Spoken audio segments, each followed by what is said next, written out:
రెండుసార్లు కూడా విజయం సాధించాం. 1971లో తొలిసారి మదన్ మోహన్ గెలిపించి తెలంగాణ నినాదాన్ని రాష్ట్ర వ్యాప్తం చేసినాం. రెండవసారి 2001లో కేసీఆర్ గారిని గెలిపించి తెలంగాణ నినాదాన్ని బలపరిచినాం. ఆ తర్వాత తెలంగాణ రాష్ట్రాన్ని కూడా సాధించాం. ఉమ్మడి రాష్ట్రంలో తెలంగాణ ప్రాంత వాసులకు ఏదైతే అన్యాయం జరిగిందో వాటి నుంచి మనం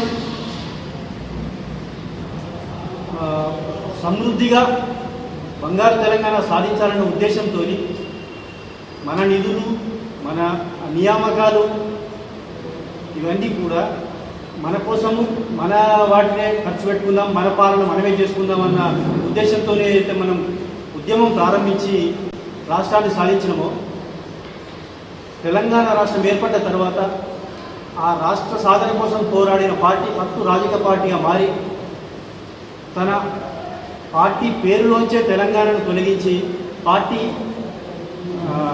లక్ష్యాలను మరిచి, ఉద్యమ లక్ష్యాలు మరిచి, తెలంగాణ ప్రజలను విస్మరించి ఫస్ట్ కాంట్రాక్టర్ల పార్టీగా కమిషన్ల పార్టీగా మారింది. తెలంగాణ రాష్ట్ర సమితి అది భారతీయ రాష్ట్ర సమితి అయిన తర్వాత తెలంగాణను పట్టించుకోవడం మానేసింది. ఎప్పుడైతే తెలంగాణ రాష్ట్ర సమితి భారత రాష్ట్ర సమితిగా మారి తెలంగాణ ఆశయాలను, ఇక్కడ అవసరాలను గుర్తించడం మానేసిందో అప్పుడే తెలంగాణ ప్రజలు కూడా బీఆర్ఎస్ని దూరం చేసుకున్నారు. అది గుర్తించడానికి ఆ పార్టీకి చాలా టైం పట్టింది. ఈలోపు రాజకీయ పునరేకీకరణ పేరిట కేసీఆర్ చేసిన ప్రయోగాలు తెలంగాణ వ్యతిరేకులను, ఉద్యమ ద్రోహులను తన పార్టీలో చేర్చుకొని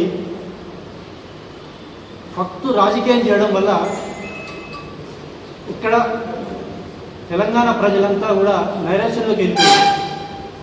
అది క్రమంగా రాజకీయ పునరేకీకరణ అనేది ఎట్లా జరిగిందంటే మళ్ళీ ఉమ్మడి ఆంధ్రప్రదేశ్లో వలస పాలకుల చేతిలోకి ఇక్కడి పాలన అంతా కూడా వాళ్ళ చేతిలోకి వెళ్ళే పరిస్థితి ఏర్పడ్డది.